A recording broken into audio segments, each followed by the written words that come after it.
Hello everyone, welcome to Mind Edutech. अभी हम लोग क्लास 11th का जो चैप्टर है थर्मोडायनेमिक्स इस टॉपिक में हम लोग स्टडी कर रहे थे about the work done during several process. It means to say that कि वर्क डन अलग अलग प्रोसेस में किस तरीके से उसका एक्सप्रेशन होता है, किस तरीके से वो अप्लाई होता है तथा उसमें किस तरह का बदलाव आता है। तो इससे जो जस्ट लास्ट क्लास था उसमें हम लोगों ने work done during isothermal process के विषय में विस्तृत रूप से अध्ययन किया था, जिसमें जो वर्क डन है वो एक बार वॉल्यूम के फॉर्म में और एक बार वो वर्क डन आपको प्रेशर के फॉर्म में आया था। अब उसी में आगे बढ़ते हुए हम लोग बात करेंगे कि जब एडियाबेटिक प्रोसेस होता है, जब कोई एडियाबेटिक प्रोसेस होता है तो उस प्रोसेस में वर्क डन का क्या एक्सप्रेशन होता है। इससे लास्ट क्लास में हम लोगों ने वर्क डन का जो एक्सप्रेशन निकाला था that was W is equal to integration of P D V. W is equal to integration of P D V. अब इसी में आगे बढ़ते हुए हम लोग आज डिस्कशन करेंगे अबाउट द एडियाबेटिक प्रोसेस कि एडियाबेटिक प्रोसेस क्या होता है। एडियाबेटिक प्रोसेस के अंदर वर्क डन का क्या एक्सप्रेशन होगा। तो इसमें हम लोग लिख रहे हैं एडियाबेटिक प्रोसेस। तो जो एडियाबेटिक प्रोसेस होता है उसमें फॉर्मूला आता है पी भी गामा इज इक्वल टू के, या आप इसको कह सकते हैं पी भी gamma is equal to constant. Isothermal process में P V is equal to constant आता है, but in adiabatic process P भी gamma is equal to constant. In adiabatic process P भी gamma is equal to constant, जहाँ पे जो आपका gamma है वो एडियाबेटिक कांस्टेंट है ये। और यदि आप एडियाबेटिक कांस्टेंट और यदि आप गामा बराबर लिखना चाहें तो ये हो जाएगा Cp by Cv, specific heat at constant pressure to the specific heat at constant volume. Gamma is equal to Cp by Cv। अब जैसे पी भी गामा इज इक्वल टू के है तो देन यहाँ से इट इम्प्लाइज दैट P बराबर हम लोग लिख सकते हैं K by V into gamma. P भी gamma, P V to the power gamma is equal to K, तो देन P बराबर K by V to the power gamma. अब यहाँ से लिखेंगे हम लोग कि work done is given by, तो वर्क डन का फॉर्मूला हो जाता है W is equal to P D V. तो पी डी वी की जगह K बाय V का power gamma into D we.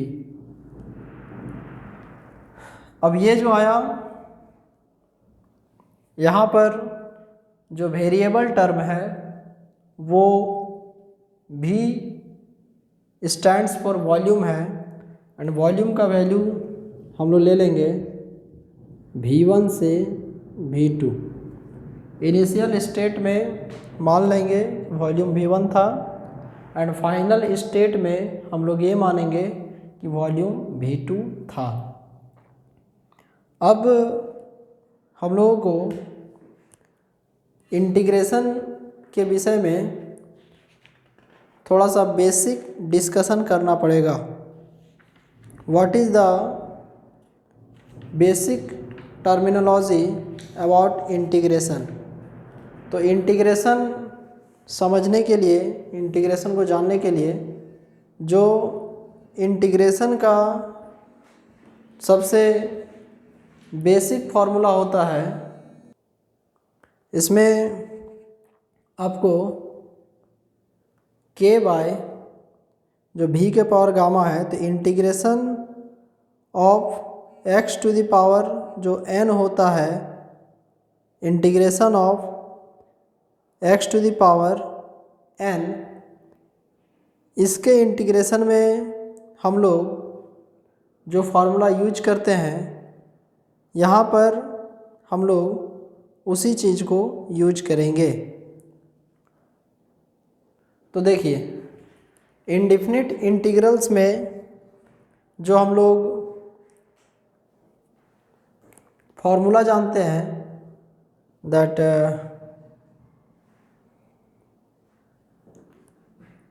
x to the power n dx, ये फार्मूला पढ़ते हैं हम लोग x to the power n dx। तो इसका फार्मूला हो जाता है x to the power n plus 1 by n plus 1 plus c। इस प्लस c का फिजिकल सिग्निफिकेंस ये है कि जब भी कभी इंडेफिनिट इंटीग्रेशन होता है, इस प्लस c का हम लोग यूज करते हैं, और यदि डेफिनिट इंटीग्रेशन है तो इसका यूज नहीं करते हैं। ये कांस्टेंट ऑफ इंटीग्रेशन को बताता है।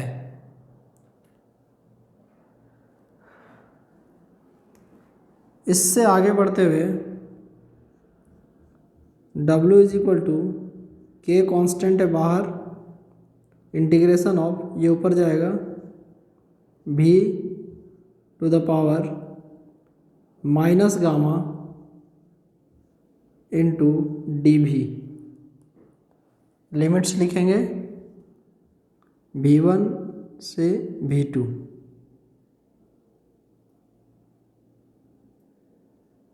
V to the power minus gamma dV।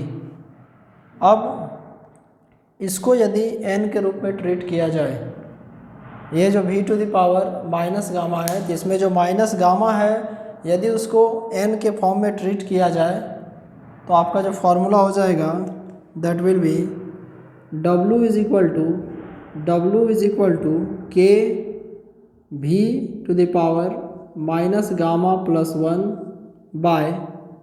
Bye minus gamma plus 1, and limit will be V1 up to V2। Limit हो जाएगा V1 से V2। अब ये जो आपको आया, इसमें हम लोग लिमिट को जब पुट कर देंगे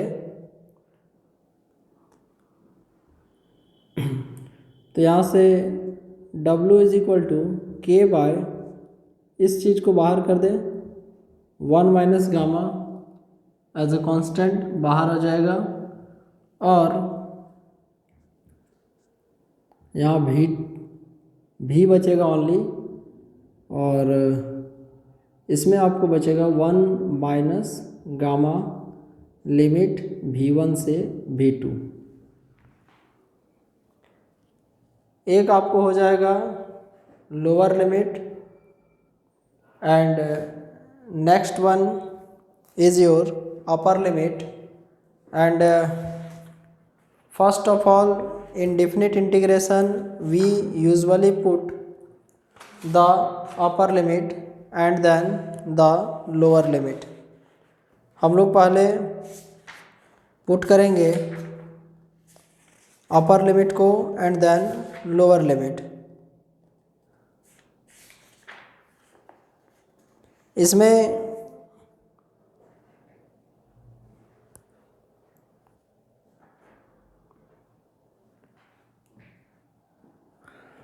W इज इक्वल टू हो जाएगा K बाय 1 माइनस गामा. इसको पुट कर देंगे तो V2 1 minus gamma minus V1 1 minus gamma. V2 1 minus gamma minus V1 1 minus gamma. अब यदि इसको मल्टीप्लाई किया जाए तो देन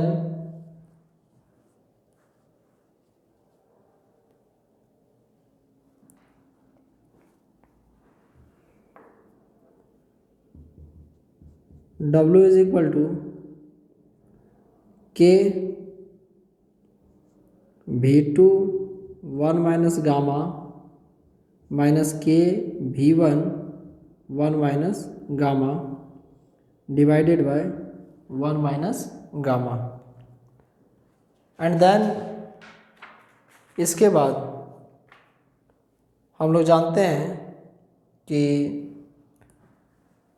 सबसे जो इम्पोर्टेंट बात है कि जो एडियाबैटिक प्रोसेस होता है उसमें पी भी गामा बराबर जो कांस्टेंट है, पी भी गामा बराबर कांस्टेंट. तो इसमें यदि हम लोग दो अलग अलग सिस्टम के लिए कंसीडर करें तो इसको हम लोग कुछ इस तरीके से लिख सकते हैं.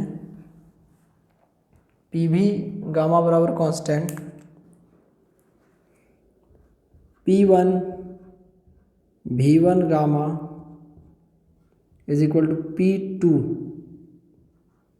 V2 gamma is equal to K. Means जहाँ K है वहाँ आप ये सब चीज़ों को पुट कर सकते हैं. It implies that W is equal to K P2 V2 gamma into V2 1 minus gamma minus K V1 1 minus gamma. तो जो K है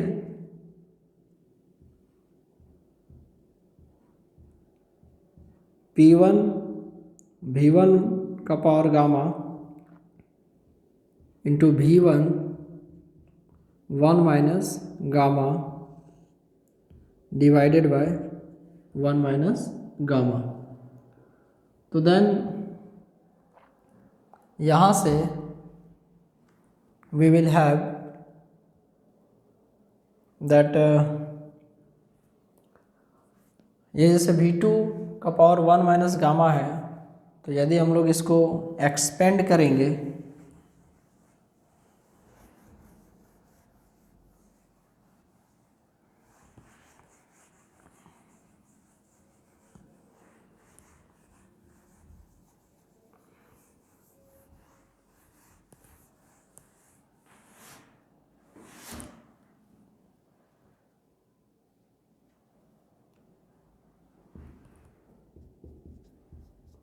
W is equal to P2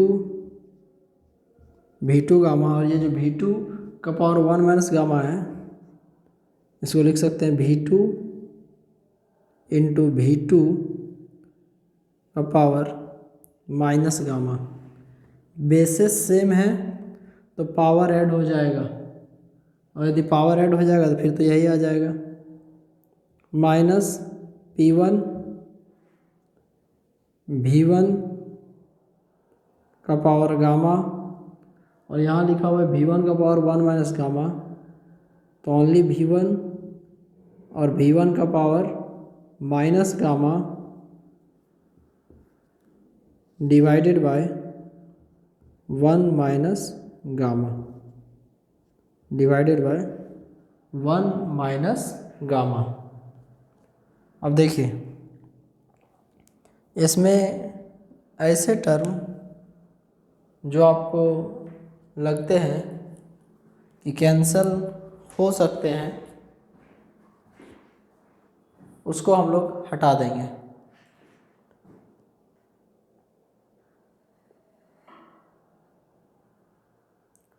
इसमें आप देख सकते हैं कि जो V2 gamma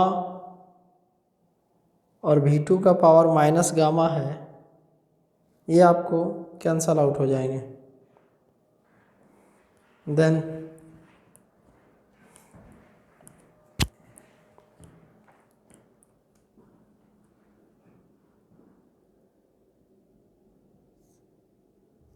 this also this, so then you will have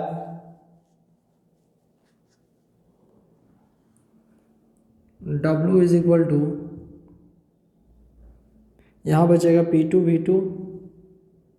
V2 minus P1 V1 by 1 minus gamma.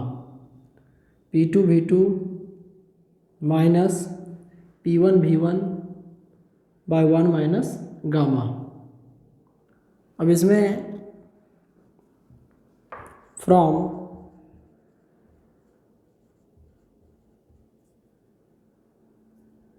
Ideal gas equation, ideal gas equation के अनुसार इसमें जो आपको फॉर्मूला होता है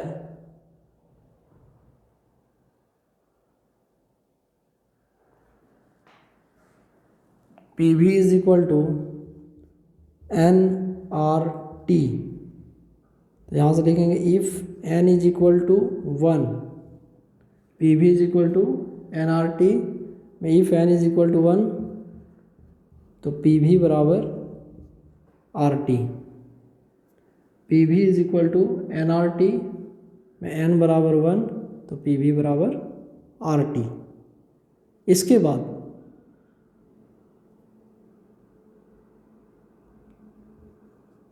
P1 V1 is equal to RT1। ऐसा क्यों लिख रहे हैं? क्योंकि यदि फर्स्ट सिस्टम का बात करेंगे तो उसका प्रेशर हम लोग कंसिडर कर रहे हैं P1, वॉल्यूम कंसिडर कर रहे हैं V1, R जो आपका यूनिवर्सल गैस कांस्टेंट है वो वही रहेगा, और जो T1 है वो सिस्टम का टेम्परेचर को बता रहा है। तो जिस प्रकार से हम लोगों ने लिया P1 V1, in the similar manner हम लोग लेंगे P2 V2 is equal to RT2, P1 V1 is equal to RT1 और P2 V2 is equal to RT2। अब इसमें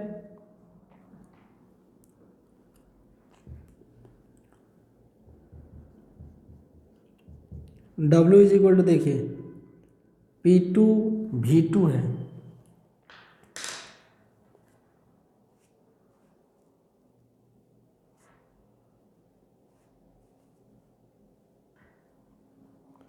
तो यहाँ से RT2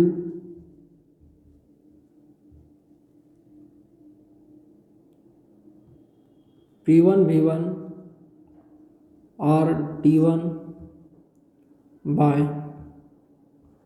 1 माइनस गामा। अब W बराबर R T2 minus T1 by 1 minus gamma. तो W बराबर R by 1 minus gamma T2 minus T1. W is equal to R by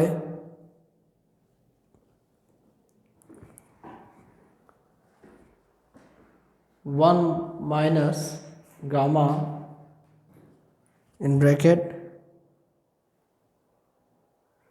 T2 minus T1. ये क्या आया? This is the expression for work done during an adiabatic process.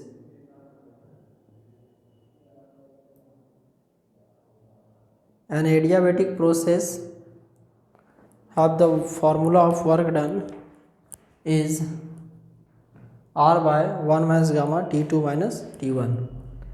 And if we consider an example along with the value of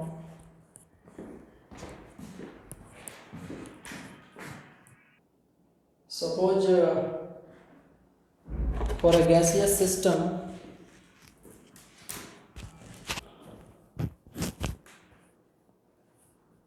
यदि आपको दो temperature का state दिया हुआ है और एडियाबेटिक कांस्टेंट भी दिया हुआ है किसी मोनो एटॉमिक गैस का, तो उसके लिए यदि आपको वर्क डन निकालना है तो हम लोग कैसे फाइंड करेंगे?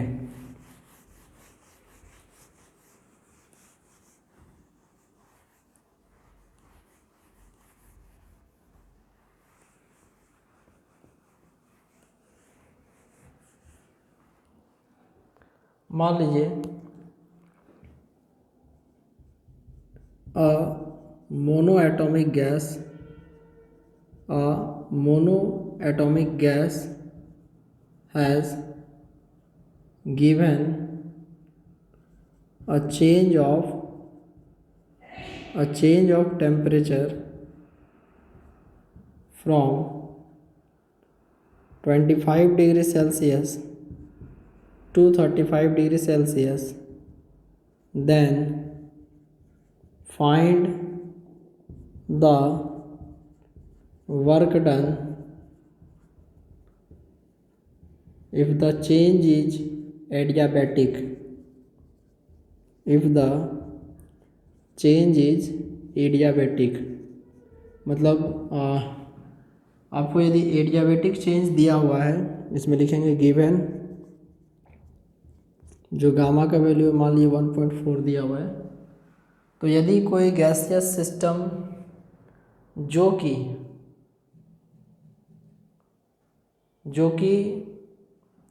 25 डिग्री सेल्सियस से 35 डिग्री सेल्सियस तक जिसको टेम्परेचर दिया जाता है, लेकिन शर्त है कि जो चेंज है वो एक एडियाबैटिक चेंज है, तो आप बताइए कि वर्क डन क्या होगा इस प्रोसेस में। तो यहाँ पर आप लिख सकते हैं temperature T1 25 degree Celsius, temperature T2 35 degree Celsius, gamma दिया हुआ है आपको 1.4। तो वर्क डन W बराबर R बाय 1 माइनस गामा